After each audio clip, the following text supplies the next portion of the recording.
On this episode of RŌL Radio, we have a true martial artist in every sense of the word, Roy Dean. Professor Dean's journey has taken him across the globe, and after decades of training, he has earned his black belt in Judo, Aikido, Japanese Jiu Jitsu, and Brazilian Jiu Jitsu. Along this journey, he has gained a wealth of knowledge and a unique perspective on the positive effects martial arts can have on the individual and society at large. We are fortunate enough to have Professor Dean share his knowledge and perspective with us on a variety of topics, while also touching on various parts of his incredible and continuing martial arts journey. Here is RŌL Radio with the insightful and thought-provoking Professor Roy Dean.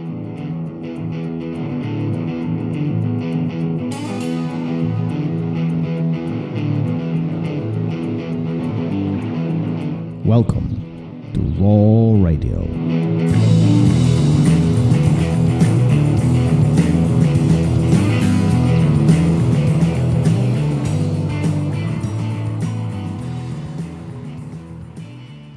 And we're live.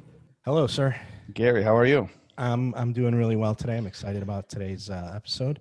I think we talk a lot about journeys, and I think this is going to be one of the most unique ones. Yeah, you know what? So years ago, and I'm going back, I think 10, 15 years, I remember watching videos of Professor Roy Dean conducting these tests at his academies for different belts.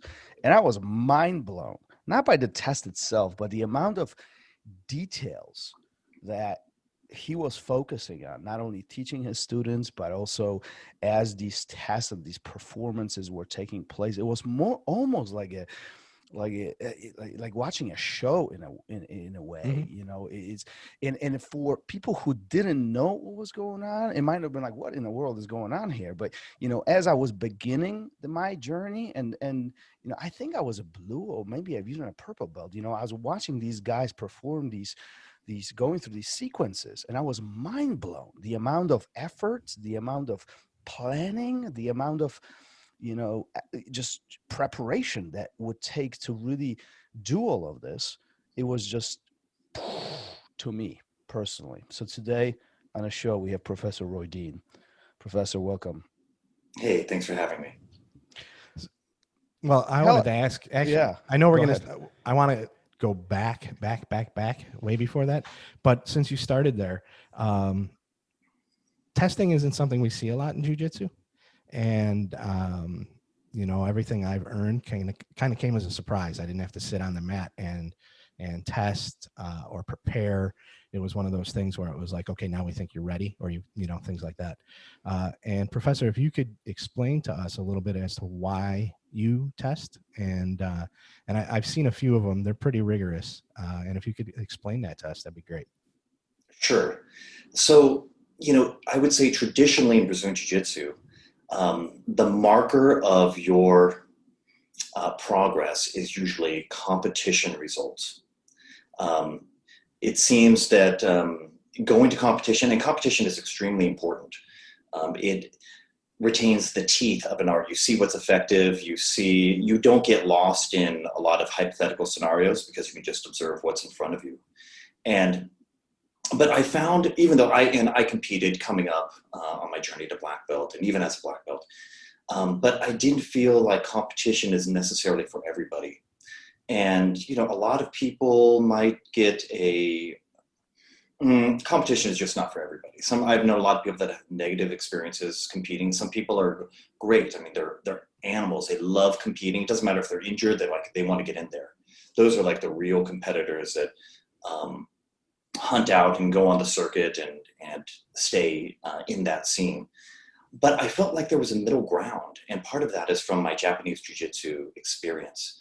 The middle ground is, okay, let's not be as intense as a competition, where you might have like a 5 to 7 minute match that's 100% full intensity. What about having something that is a little bit more moderated, where you can ramp up the intensity or dial it back down? And you would provide people with an avenue to show their friends, family, and loved ones what it is they were doing night after night over at the dojo. You know, there was something I saw early on. I think my instructor, Roy Harris, got promoted to I think 4th degree black belt or something like that. And we went up to Joe Moreira's studio, and it was great to be there. And somebody else got their black belt that day. And he came up and he got, there was a handshake and a picture, and his family was there, had a young child. And I just thought it was anticlimactic. That moment of just the handshake, the certificate, the picture, boom, we're done. Okay, that was 10 years of work. And I thought that I could take the ideas from the Japanese Jiu-Jitsu of having a demonstration of skill where it gets progressively more difficult. And there are elements that are planned and elements that are spontaneous. So being able to do that would give them an opportunity to showcase their skills for their teammates and for their family. And it was also like a prolonged competition. So if they were really gassed, I could still push them, but give them a chance to kind of, regroup a little bit before, the final push or whatever. And also you get to show your heart in a way that you can show your heart in a competition, but that guy's not going to moderate the intensity for you at all, So to be able to bring people to this place where they kind of push through their limits, and you can dial that up or down, and then have them share that with their friends and family, it can turn into a really powerful personal experience for them, where they get out of, it's not just about winning the match, it's about kind of getting out of themselves, getting out of their mind, and just being in the moment and flowing in that moment. And when they get that belt after going through that process, you can see it in their faces. There's a sense of satisfaction, there's a sense of accomplishment, there's often emotion. And this isn't something that I require of people, it's an option. If I feel you're at that level, then I say, okay, what do you want to do? And I've had guys in law enforcement that they don't want to do a demonstration of skill. They don't want the bad guys to see their levels or their weaknesses. So I'm like, oh, that's fine, I'll give you the belt. It's totally okay, it's up to you. That's interesting. It's an option, and a lot of people elect for that. They want the extra challenge. Yeah, that was my next question is what's the preparation like? Because I think what's interesting about this whole topic is that Jiu-Jitsu in general, and I'm curious what you think about this, but Jiu-Jitsu in general seems to be very unmeasurable skill. It's something that's very difficult to measure. One, we have different bodies, different brains, we process information different way. And then obviously this tremendous amount of information that we're trying to sponge and then recall at the right time. Now that's many variables at the same time, right? So makes it by far more difficult than swimming. Let's say you make that many laps and your performance is better, or your runner, or whatever the case might be, right? Mm-hmm, this is much more difficult to measure. And you bring the system into the play where you essentially give the student the opportunity to measure themselves based on their performance of efficiency, their performance of intensity, and showcasing their skill, right? What's the preparation leading up to these events that your students take part of? Yeah, so there's a framework that I've established, which is based on my instructor's requirements. So Mr. Harris was one of the first people to actually codify belt requirements. And he saw that, initially when Brazilian Jiu-Jitsu came to, especially if you're not in the Gracie Jiu-Jitsu system, how they have their master cycle, if you're not in that system, it was very nebulous. It was a lot of, like you said, a lot of techniques, and they're just kind of free floating. What do I get? What do I practice? It's a little overwhelming. So he cut that back to focusing on positional escapes, how to escape from the worst positions, and then ingraining those movements in your body, how to bridge, how to upa, how to replace your shin across their belt line to create space, and headlock escapes, a little bit of self-defense stuff. So you have like this fundamental layer based on positional escapes. And for blue belt, that's what I would have the people focus on. We're focusing on positional escapes, and I want you to demonstrate submissions. And this is coming from my instructor again, but the sparring is not that important. the sparring is not about effectiveness really at blue belt. Like you might get something, but you're just, you're incomplete. You know some things, but you know some words, you're not putting them into sentences yet. But still, it's important. We need to recognize that you know those words. And I think that when it comes to people preparing, knowing that they're going to be on display in front of friends and family and teammates, they put a lot of effort into it. So that's sharpening the knife in their skill set. Now at blue belt, it's mainly, so you have it's very Japanese. You have the kind of static or kata, and then you have the live. So at blue belt, it's mainly, just positional escapes, guard passes, that kind of a thing. At purple belt, I have them also, they do all that stuff so they can see how far they've come with that. But then I also have them design 10 technique combinations. So now they're putting them into their own sentences. And that really hones their movement. So they become very, very efficient and smooth. They know just the amount of energy they need to expend in order to make that positional change or sweep the guy or go into the position. So that doesn't change from purple, brown, black. It's essentially the same thing, same format. I just want them to be able to see how their body movement, the intensity, the fluidity, all of those things, those small but measurable aspects of their, physical prowess are expressed. So I have a basic framework, and that framework helps. It is part of the training method. And then knowing they're going to be on display, it really encourages them. I'm leveraging some other parts of their psyche to make them put the work in. Right, absolutely. I mean, you have your family watching, your family, friends, whoever is there. It's not only that, but you also have your peers watching you, right? So that pressure in a sense of, hey, listen, I need to be ready. And now the expectation is that I actually need to prepare things on my own. Now that's taking it to the next level, man. Yeah, I've even seen some of these videos where their students are there. So, I mean, talk about really having to perform, right? You can make mistakes in front of your friends and family and they're not going to see it. But if you've got 10, 15 of your students there watching you too, I think you really buckle down, right? Absolutely. And then, and there's a level of humility, usually the teacher always wins, but then to see their teacher, they're winning, but maybe they make a mistake, they get submitted. And then how do they view the instructor coming back from that? Does he just say, oh man, you got me, and keep forging forward, I'm not quitting? Or do are they able to regroup from that? I think there's a lot of lessons that are available to the person in the moment, to the person afterwards, reflecting on the process and experience.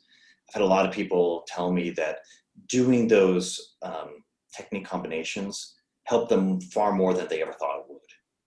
What's the conversation like prior to event like this? I mean, obviously, so and so is coming up. I'm watching them. I know they might be ready for this. What's the conversation like with the student? Is before you? I guess my question is maybe step back. Who does engage that conversation? Is it you as an instructor saying, "Hey, listen, I'm ready. You were ready for this. I would like to see you perform." Go through this sequence or go through this event, or is it the other way around? I mean, walk us through that. So typically I would approach a student and say, hey, I think you're getting ready, maybe. And I feel that they're very close to that level or at that level already. And so what I want them to do is polish and get the demonstration put together. So being able to approach them and, what would you like to do? Would you like to just be promoted? Would you like to do this process, et cetera, et cetera? So typically it's up to them. Later, and Mr. Harris has done this before too, that's at the beginning stages. I'm telling you when it's going to happen. I'm telling you when it's ready. At blue, I typically give you the go ahead.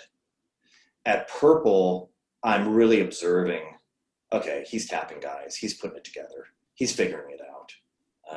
I think he's ready. Now, it depends. There's a personality thing too. Mm-hmm. Some people require you pushing them and suggesting it. You have to be kind of sensitive to the personality of that student. Some people need you to put that weight on them and then they'll take it forward. Some people need to be promoted before they believe in themselves and really step up in their skill level. other people are already there, and they're just like, no, I'm already at a purple belt, so let's do this thing. So there is some sensitivity to gauging with the individual. Later at say black belt, my student Igor Lunyakov over in Russia, he was on cue to be promoted this year, and with COVID I couldn't go over there, and so he's like, no, I have an idea. I'd like to do it online. I'd like to do an online black belt. And he's like, what do I need to do? And I was like, dude, are you sure about this? Are you sure you want to do everything I'm going to ask you to do? And he's like, yeah, I think this is a good moment where we can make something happen and send a message. And so with him, he was up on deck anyway. I wasn't going to be able to get there this year. And I said, okay, do this. And so we were in dialogue. We were in communication. He's sending me combinations, fix this, that. And then, so, I think at the high levels, like brown belt to black belt, sometimes after a certain amount of time, he'd been a brown belt for like 4 years, competing a bunch. It's like, oh, you think you're ready? Okay. I'm okay. You know yourself, you know your game. It's not an instant promotion. If you feel like you're psychologically ready to wear that from brown belt to black, because there's a lot more pressure when you're a black belt. I see that black belt back there. People want magic. They expect great things from you when you wear a black belt. And you mentioned something very important that, as an instructor myself, I find very interesting to discuss, because not only there is a responsibility from the instructor to reward that black belt to the students, but also there is a responsibility from the student to receive that black belt and carry that responsibility as time goes on. Am I on the right track here? Oh yeah, absolutely. Absolutely. That's one of the reasons why my instructor, Roy Harris, when he did a black belt test, which was brutal, dude, really tough. We'll talk about that in a moment. Really tough. But he would also mix in, when you're exhausted, then he would mix in teaching components. Okay, you have a student who has really short arms, or you have a student who's blind. How are you going to direct them? Okay, and so you have these teaching challenges. And in my, when I did black belt requirements, when I did the DVD, and during COVID, I released it for free on YouTube. It's about, I have 9 lesson plans, and then you can kind of get the gist of how I like to link things together, because as a black belt, yeah, part of your responsibility is representing the art physically. Part of it is also passing on the art. Teaching and letting that, if you're not a good teacher, you're not going to allow that art to live. It has to go beyond you. We're tapping into something that's been around a lot longer than we have, And let's be honest, if the people ahead of us didn't pass it down to us, we wouldn't be where we are. And then we is passing the baton, right? It's having the responsibility not only to share your knowledge, but also pass down the wisdom, if you will, to the people who will be after us, and then that's how this continues on and continues growing, right? Yeah. Do you think that your approach to jiu-jitsu particularly has something to do with the fact that you've tapped into several different martial arts? It's, if I'm not mistaken, we're talking about several here, right? You have Japanese, Brazilian Jiu Jitsu, you have Aikido and Judo, you have experience in that quite a bit, right? Do you think the collective amount of information here, that's what makes it so unique, and that's how you develop the system? I definitely feel like it's a synthesis of everything I've been exposed to. There are elements of Judo in my system, but I think it's almost more philosophical. When Jigoro Kano set up Kodokan Judo as a moral and physical system of education, I feel myself kind of going down that path where it's not, I really feel like this is designed to bind people to other people in a very meaningful and personal way. That's really the aim of jiu-jitsu, is to tie people back together in a community. There's a lot of different ways. You can look at jiu-jitsu as a set of techniques or physical movements or philosophy or whatever, but down to first principles, it's about connecting people. and enhancing their well-being. So I feel like the philosophical influence of Kodokan Judo is strong in the system. The influence of Japanese Jiu-Jitsu makes me very open-minded toward, you can incorporate many other elements, whether that's Judo, Sambo. I have students that are well-ranked in ninjutsu or Taekwondo or parkour. I have a guy he has a parkour academy as well as being a black belt in jiu-jitsu, right? And all these overlaps, I'm open to all of these other overlaps. So I definitely took inspiration. There's also a lot of philosophy in Aikido, and although Aikido is maligned, I do quite a bit of work with Aikido Journal, and both in the rebranding and with their Aikido Journal Academy, which is producing, I feel, some of the best instructionals that have ever been made on the art. And Aikido, they explore different ideas. Not everything is about like winning. Not everything is about getting points. Some things are more about, Aikido has a much larger umbrella than Brazilian Jiu-Jitsu. Brazilian Jiu-Jitsu, you can't, it's more physically challenging, and therefore you eliminate people from seriously studying the art. Where in Aikido, it's more of allowing people to connect with each other in a way where they can explore momentum, angles, leverage. And the situations aren't real, but the leverage is real. So they get to feel that. And if you want more realistic situations, then you can just explore Judo or Brazilian Jiu-Jitsu or, MMA or whatever you want. But because it doesn't focus on the, technical efficacy, and it's more about exploring the movements and connecting with each other, I think it's a much wider tent that people can gather under. That's interesting, but I think what's really mind-blowing here is that you take these bits and pieces from all these different arts, Judo, Aikido, and so on, and you glue it together, and that really creates what you have today and what you're passing on to your students. You mentioned something interesting that we recently actually talked to one of the Judo senseis on the show, is that Judo was embedded into Japanese school systems as part of the education. Mm-hmm. Would you ever consider having Jiu-Jitsu as part of the education in U.S.? Do you think that would ever work? Absolutely. Yeah, I think please. Well, I was just going to say, I made a post a couple of days ago about how I thought Judo should be taught here in the United States. And, a lot of people liked it, but then some people were like, oh no, we don't need to teach people to be more violent. People who don't respect authority are going to learn how to fight. And I was like, no, this is what's going to get them, I think, to respect authority. This is going to put them in a mindset of a hierarchy, but not a controlling one, but just one where they're going to understand themselves better.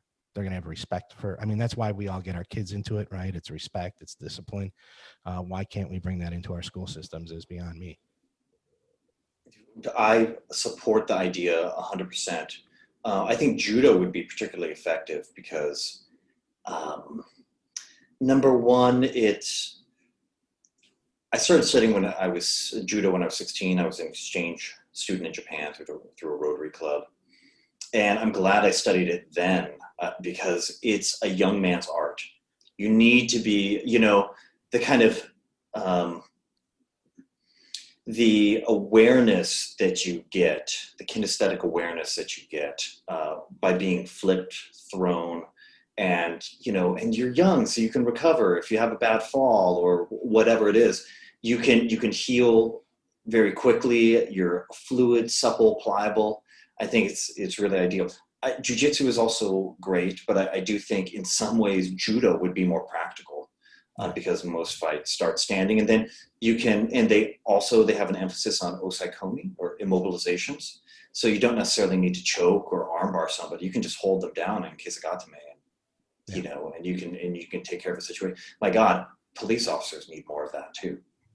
Yeah. Let's that's a separate topic of that's a whole other ocean we don't need to dive into. No kidding. But you briefly mentioned your beginning of your Judo journey. Why don't you take us back a little bit and how all of this started? This is where the intriguing part for me comes in, because as far as I understand, it was somewhat a coincidence, wasn't it? It was an accident, more or less, right?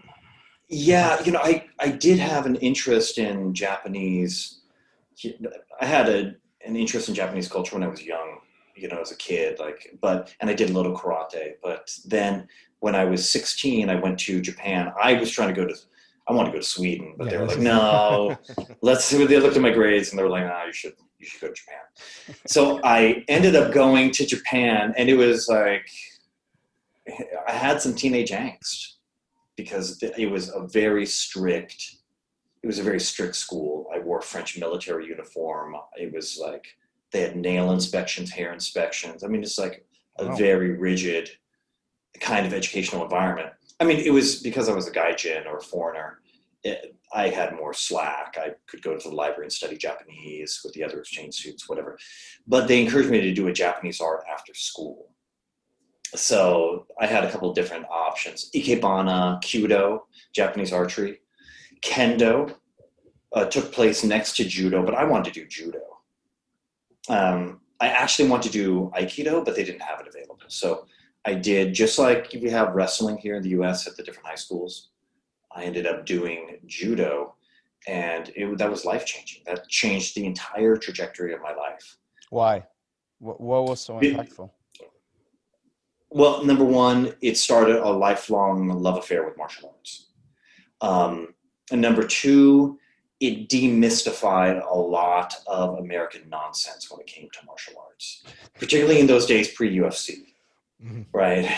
Because I understood the reality of like how many repetitions it actually took to get a throw, so it was like buttery smooth. So how many?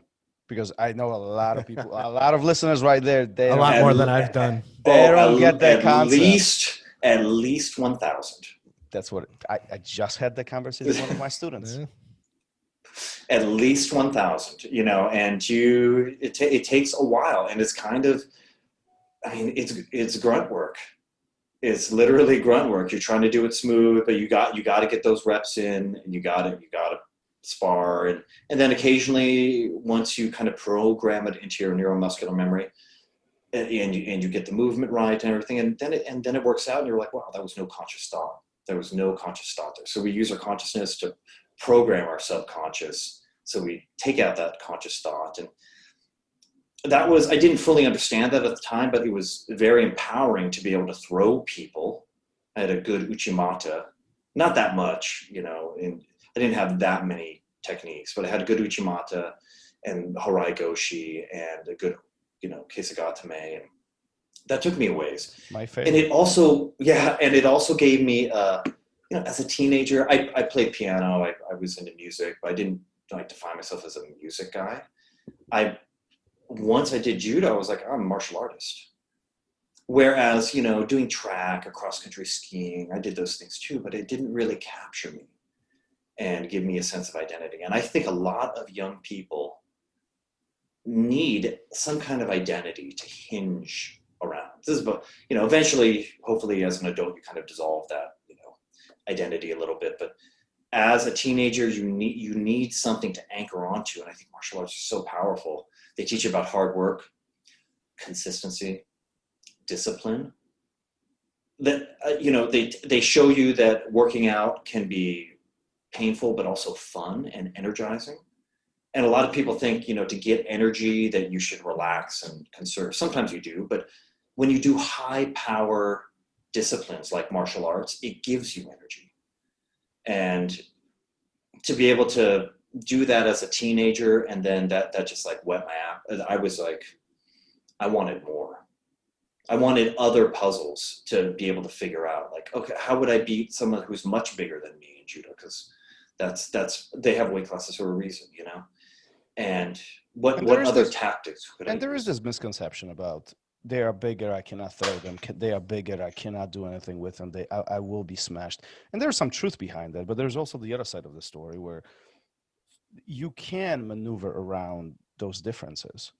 Oh, certainly. You can move, but it takes a much higher level of skill. Mm-hmm. And sometimes, within a discipline, in order to answer that riddle of a much, much bigger and stronger opponent by like 40 pounds or so, you have to use, every system is defined by more or less a kind of technical syllabus that distinguishes them from other arts. although they all use distraction, angles, and leverage. So when it comes to, sometimes you have to do really, really sophisticated things in an art like judo, whereas in Brazilian Jiu Jitsu, like, you can just do like a single leg and take it to the ground and then finish off the fight there, because you've eliminated so many other movement options once you put them on the back or whatever. You have more tactical options sometimes when you go outside of one art in order to address those issues. But yes, like skill and technique can definitely overcome a greater and larger opponent, but it takes a long time to be able to do that consistently against someone who's skilled, How long was your visit in Japan? I was there 11 months, so I lived there almost a year. So how impactful, now looking in retrospect, so you're a teen, right? You were about 16, you said? Mm-hmm. So you're 16 going on 17, you're coming back to US. And how impactful that 11 months of your life was, looking back? It changed everything. It was like, boom, I veered off into another path, particularly because I was a year behind my classmates in school. Oh. I did receive academic credit, but I couldn't locate the scroll or whatever it was that gave me those academic credits. And so I was essentially a year behind my classmates. So I think if I had been in line with them, I would have just gone off to college and kind of done that track.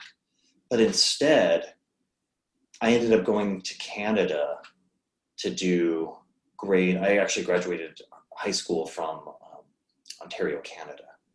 And I did some grade 13 classes. I don't have that anymore, but it just totally shifted the track I was on. And then when I went back to Alaska, I was like, no, what am I really passionate about? Martial arts. So then I really started studying Aikido, and then eventually moved into the dojo of a Japanese jiu-jitsu master in Monterey, California. And I really was like, I'm not going to do college, because I couldn't sit still for college. I wanted to just like live this dream of being a martial arts apprentice. So how did that come along? You moved to California. How do you come across the Japanese master? So one of my Aikido instructors, his name is Ken Blaylock. He taught at the Aikido school, but he also did this Japanese jiu-jitsu style called Seibukan Jiu-Jitsu. And Ken was like one of the only people who was really open-minded about Gracie Jiu-Jitsu and was willing to spar with people from other disciplines. He was just very curious and longtime martial artist. So he ended up becoming a student of this Japanese Jiu-Jitsu and Aikido master named Julio Toribio. And Julio was so talented, such an amazing martial artist physically, and then he was a great teacher too, and very charismatic. And so he studied karate originally, like a hard style of karate, and then he was an Army Ranger, and then one of his karate instructors said, hey, you should study Aikido, which was kind of a new martial art at that time, if you can't find this particular style of karate. So he got into Aikido, and then he saw a flyer for someone wanted to teach an art called Hakuryu Jiu-Jitsu. So we have a little background here. Daito Ryu Aiki Jiu-Jitsu, and then Hakuryu Jiu-Jitsu was founded off of studying that, and then Aikido was also founded off of that same art.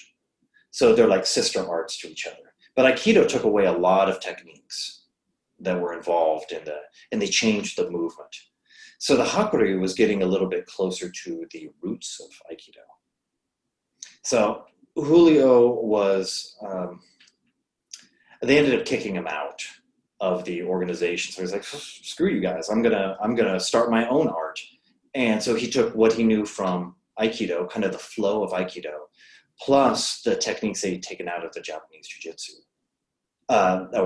and still had at Hakuryu Jiu-Jitsu. I'm sorry, they took those out of Aikido, and so he fused them together, and I studied that system. Ken Blaylock became a student of his. And he's like, this is the guy. You don't need to go back to Japan, to Iwama, to study Aikido. And what year I was thinking this? about doing that. This was in 1990, like 1996. So this is right at the beginning of UFC. Yeah, 93 was UFC, and I was watching that stuff, and I would still, and I was fascinated by it. But like, there were very few actual Brazilian Jiu Jitsu teachers. And if they were, in the US. Unknown in the garages. I mean, that's it was pretty common for decades, right? I mean, it was not there. It was not quite there yet. But then once I moved in to the dojo, I ended up meeting a woman. She was a great martial artist, and she had actually trained under a man named Claudio França, who was a real Brazilian Jiu-Jitsu instructor in Santa Cruz. And I was like, oh my God. And to his eternal credit, Julio actually let me live in his dojo, train in his system. And then on Fridays, I would go up there and do Brazilian Jiu-Jitsu. And typically you don't allow that. Like if you're just studying the system, you're focused on that. But he was into breaking tradition always. So oh yeah, for sure. And so he allowed me to train, and I ended up getting my blue belt under Claudio, and then eventually I moved to San Diego as a blue belt, and then met Professor Roy Harris, and have been with him ever since. Did you realize the magnitude of the people you were surrounded by back then? I mean, like you drop all these names, and I am mind blown. You have a decade plus of experience than I do, and like. Did you know what was going on back then, or were you just going with the flow? Like, what's in your head? You could tell something was happening. Like you could tell I was into the energy. There was something about the Brazilian Jiu-Jitsu that I was like, this is it. This is really something. This is a wave. This is a revolution. Because I mean, I feel like when guys came back from World War II, or when people. Like maybe Judo had the juice in the 50s. And then I think Aikido may have had it in the 80s. But Brazilian Jiu-Jitsu had it in the 90s and 2000s and even 2010s. Still going. Yeah, it's still going. That's where the energy is. That's where the mojo is. And back then, I mean, I remember having a teammate, and she would take photos of different tournaments, whatever, and would film these different tournaments as well. And I told her, we went to a Francisco Mansour seminar, and I told her, this is history. We are in history right now. Trust me. And we've talked about it since. She was like, oh, you were right. You were right. You could tell that there was something going on, even though it was a little bit raw. I just knew I couldn't get enough. And then once I actually got skilled in the art, I realized I need to bring this to people. This is a very, very powerful technology. And in many ways, some of the philosophical aspects of Aikido, that they were mixing it with like psychology, transpersonal psychology in the 70s and 80s. That's really important work, but a lot of the philosophical underpinnings could also be expressed in Brazilian Jiu-Jitsu. Not harming the other person, minimal damage, being able to, essentially we're smothering the person and limiting their movement options in a very gentle and controlled way with Brazilian But isn't that where the power comes from? No matter what martial arts you look at, it's not the fact that I can hurt you, but the fact that I know the power that I have and I can disable you without actually hurting you. Oh, absolutely. And then back to the point of kids in school, we don't want them to know all these dangerous techniques. That's exactly the opposite of how people should look at it, because it should be, do you know how many times these kids are going to lose? Yeah. Do you know how many times that kid's going to be humbled? And that's where the real power comes in. I had a great conversation with someone a few weeks ago about firearms. I respect firearms. I'm all about firearms, right to bear arms, but I'm also into effective training and having an educated populace with that kind of unearned power. But you earn the power in jiu-jitsu because you pay your dues along the way. You don't get to the black belt without losing 1,000 times. Oh yeah. I don't know You one know? black belt who hasn't gotten tapped out at least once. I mean, that doesn't, yeah, how? Only once. I mean, how? I mean, Right? there's this saying in jiu-jitsu, right? Learning how to be comfortable in uncomfortable situation. And that kind of sums up the journey in a very, very high level. Like you go through these different, and I know you have interesting, actually, Gary brought that up right before we jumped online and started recording this, but he brought up a different quotes that you actually title each belt individually, kind of summarizing what this belt is about. Gary, do you have that? Do you have the handy? Well, the only two, I think it was blue, it's the physics of disappointment, which I'm experiencing at great levels right now in my life. Yeah. And but I think because where I'm at right now, the one that really caught my eye was purple belt, and it's now that you know how to drive, you can focus on the race itself. And I really like that one because it tells you that you finally have the tools, you have the mechanics, but how are you going to use them, right? And and you can relate that back to what we were just talking about, to kids learning judo in school. They finally have these tools, and I think along the way, to quelch the theory that they're going to use them to hurt people, they know how to use them now, right? And they're not going to take that step. They're going to hold back. They know what they can do. It's you're self-assured,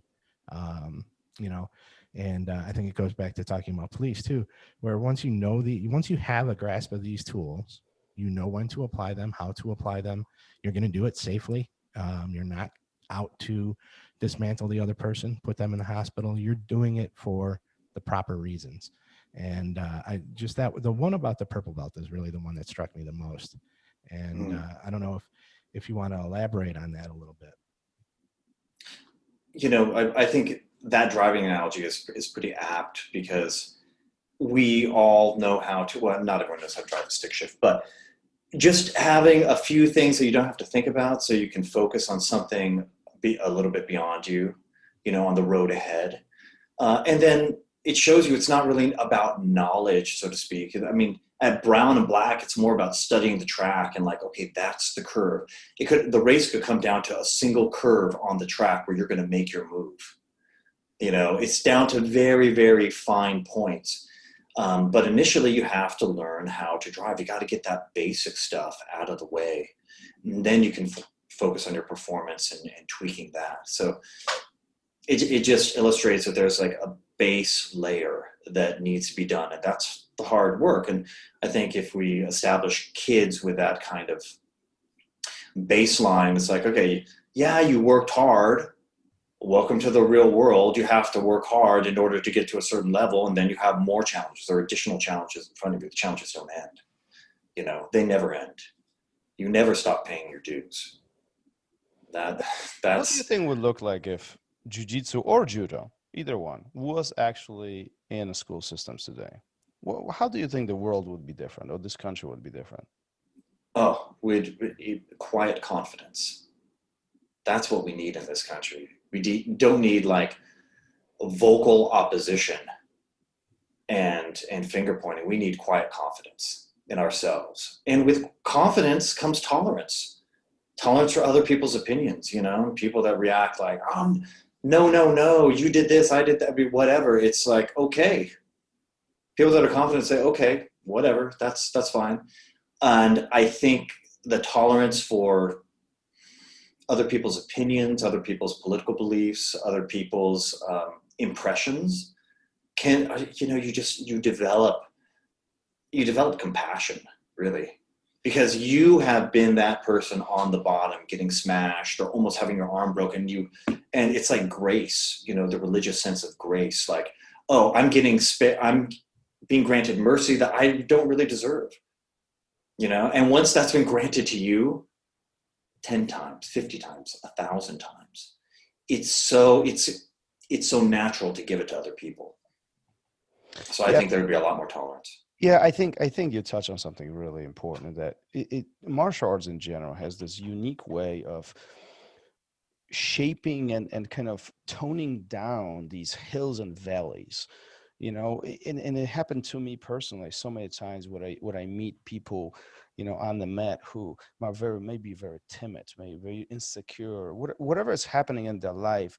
Jiu-Jitsu particularly has this ability to bring them up and gain this confidence, gives them the tools to really believe in themselves. And then there's the opposite side of the spectrum when you meet people who are really confident. Maybe they have, you know, whatever backgrounds they come from, but it's this really high up energy. And jiu-jitsu has this unique ability to tone that down when these students become calm and more reserved, and they can think more clearly, especially under these unique situations where you are getting smashed, your face is getting rubbed in a little bit, your arm is getting hyperextended, and you have to respect not only yourself but also your partner.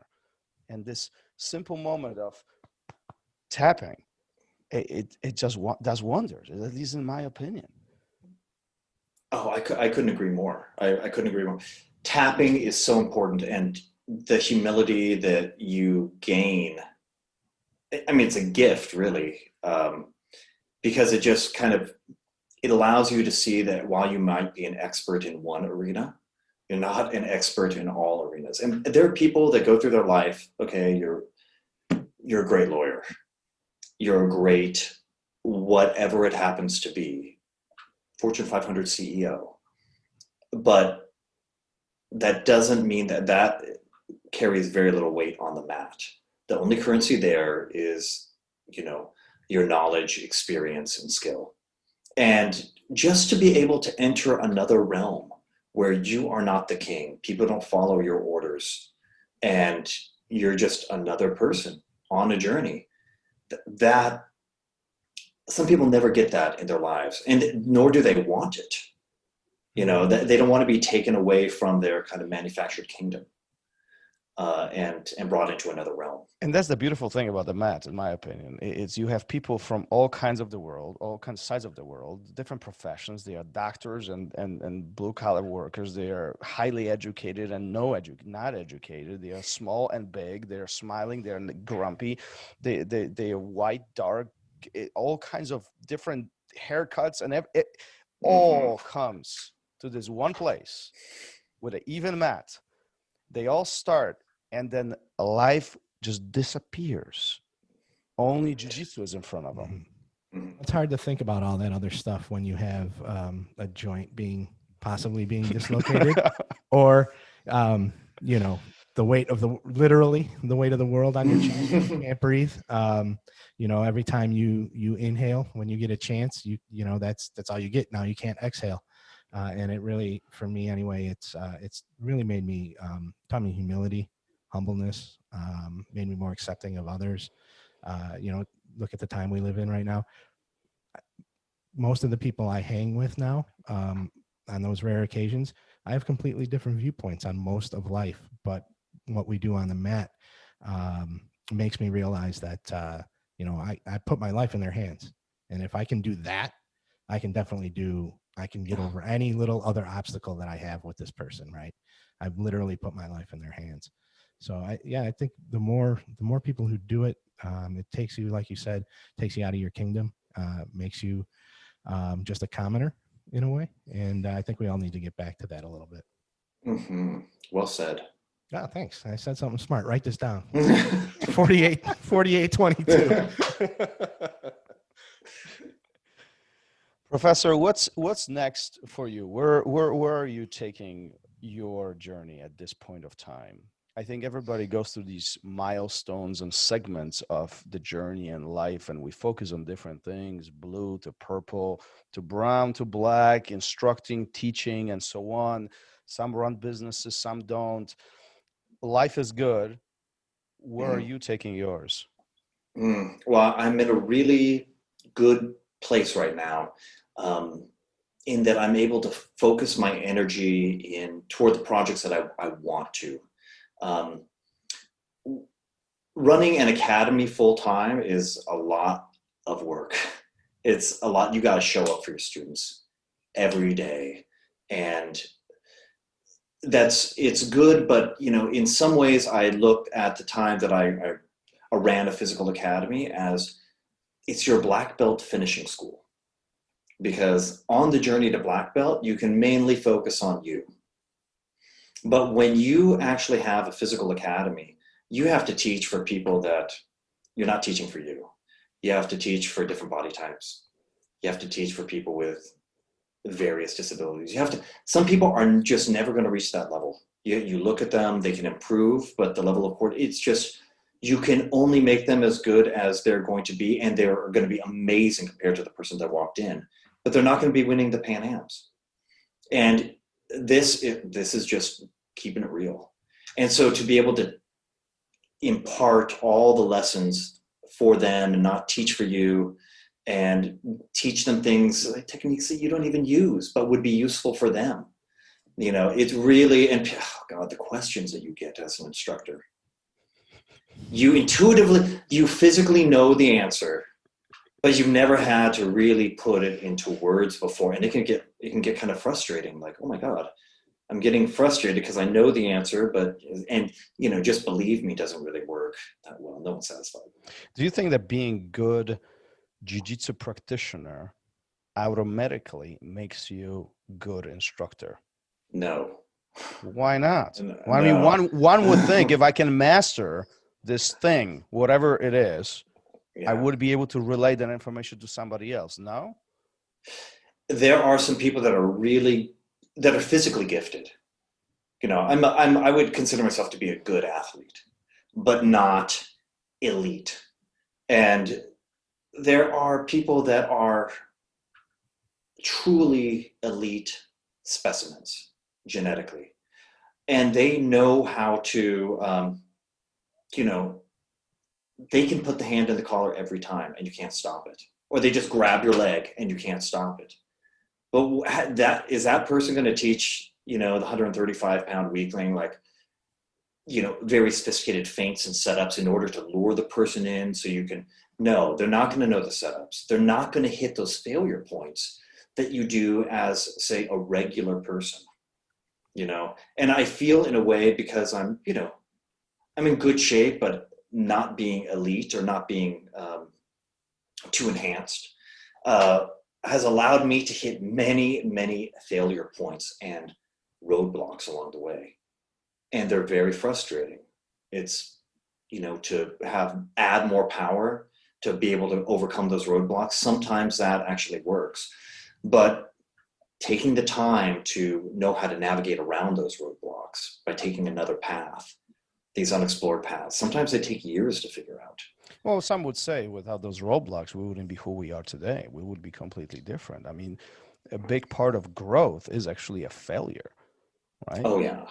Getting up, re-engineering things, evaluating what went wrong, and improving, because that's how you get better. It's all about making a change and improving, right? No matter how you slice it, at least that's how I view it.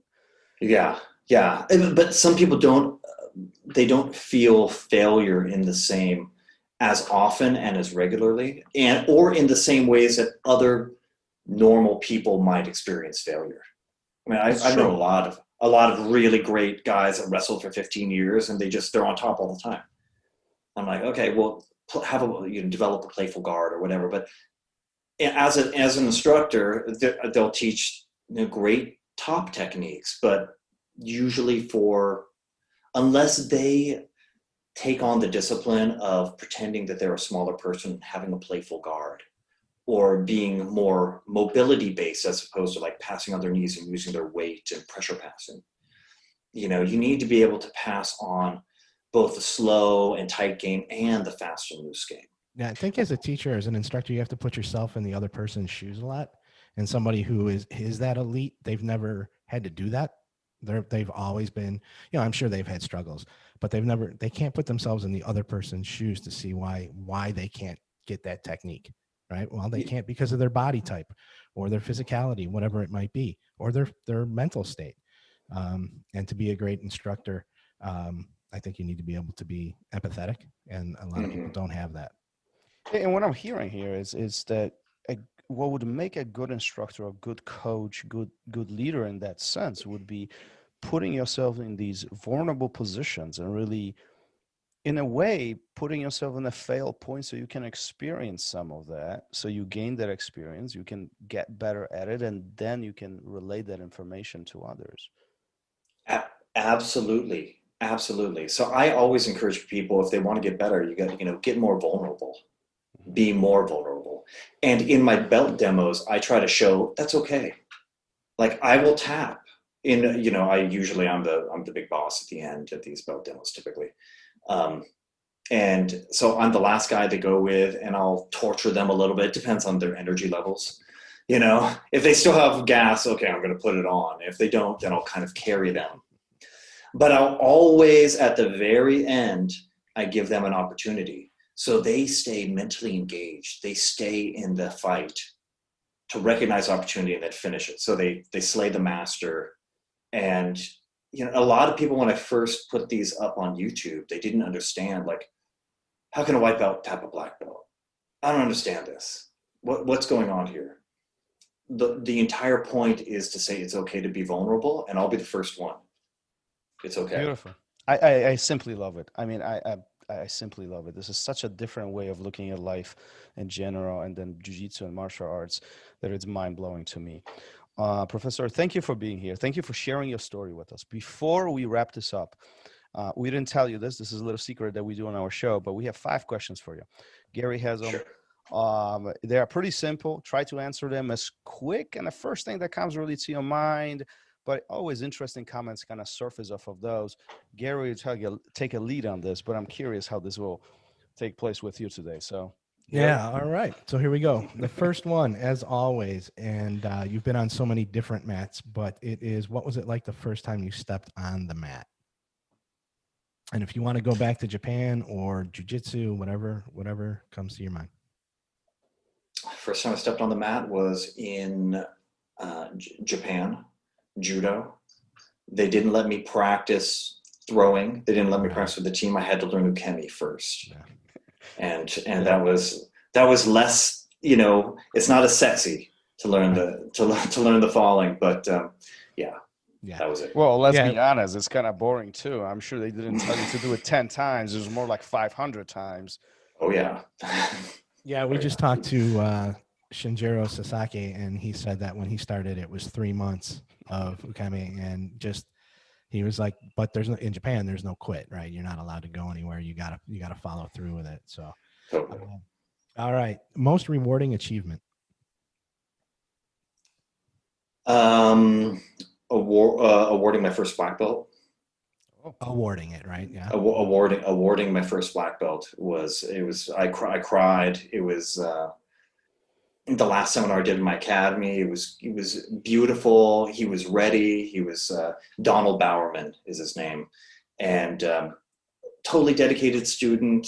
Just won Gracie Worlds at Brown. He did everything. He did everything right, and it was just like, this is what I'm here for. That's great. That is amazing. Have you ever wanted to quit? Oh yeah. oh yeah. Yeah, for sure. I almost quit at blue belt, but Claudio took me into his office. He had a man-to-man with me, and he said, look, if you want to go lift weights and look good for the girls, you can do that. I told him I was going to quit, lift weights, and come back a year later because I was just getting smashed. Yeah. And he says, no, if you want to learn how to fight, you stay here. And I'm so glad I did, and I'm so glad he took the time to do that. Yeah. Life would be very different for you, wouldn't it? Totally. Can you describe the feeling when you received your black belt in any of the disciplines, whichever one you choose? Well, I'll say BJJ. I mean, I was deeply exhausted. I had some injuries, but I felt so grateful. My best friends were there. My training partner, Brad Hirakawa. My friends Jeff and Al were also there, as my training partners, and they beat me up in that test. But being able to have Mr. Harris tie that belt around my waist, and then I said a few words, and it was a culmination. That was like a lifetime culmination of work, and that was that was deeply satisfying. I felt a mix of gratitude and euphoria. Nice. I'm going to write that down. All right. And the last one, which for some reason Thomas thinks is the most important to me. Do you wash your belt? Every once in a while.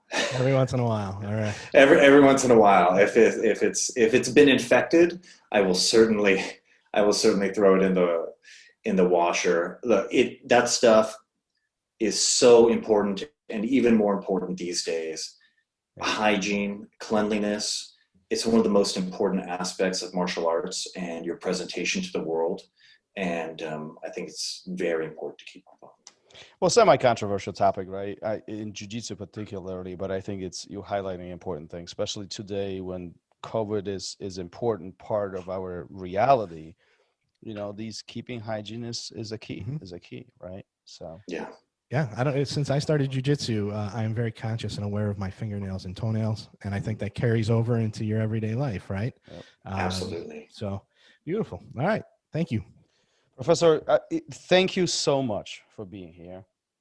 Great conversation. I mean, I just loved engaging in these debates, if you will, these exchanges of philosophy on life and jiu-jitsu, and great hearing your jiu-jitsu journey from the beginning all the way to today. Congratulations on all the success that you have achieved up to this point. Where can people find you? Where can students and listeners get in touch with you? Social media, websites? Yeah, I appreciate the opportunity to be on the show. If people want to know more, just go to roydean.tv, and you can find me there. All the links are going to be there. You can search for Roy Dean on YouTube. Please subscribe. I try to produce really high quality media that puts the art in the best light possible. And I put a little bit of love into it, and I hope it creates a positive impression of jiu-jitsu for people out there. Jiu-jitsu it's not the entire answer, but it's definitely part of the answer of what we need in our society right now. And it's a pleasure to be an ambassador of the art. And I appreciate you guys taking the time to ask me my thoughts and share the message. Well, you definitely made impact on me in the beginning of my journey. So I appreciate you being around and not quitting at your blue belt. And I don't know what I would be doing. Who knows? But anyhow, thanks for sharing everything with us. And, I hope the best is ahead of you. Thank you so much. Thanks for being here. Thanks for being so open. Real quick, I just want to let people know you are also a fantastic writer. And if people are interested in this, get his 2 books, Becoming the Black Belt, The Martial Apprentice. The beginning of Becoming the Black Belt, I think, puts what jiu-jitsu, what being on the mat is really like in a way that I've never seen in print before. So definitely check those out. And again, thank you so much for sharing with us. All right. Beautiful. Thank you, guys. All right. Take care. Take care. Peace. Thank you for listening to RŌL Radio. If you enjoyed the show, don't forget to leave us a review and help us make the show even more amazing. For future episodes, check out our website and follow us on all major podcast platforms. Take care.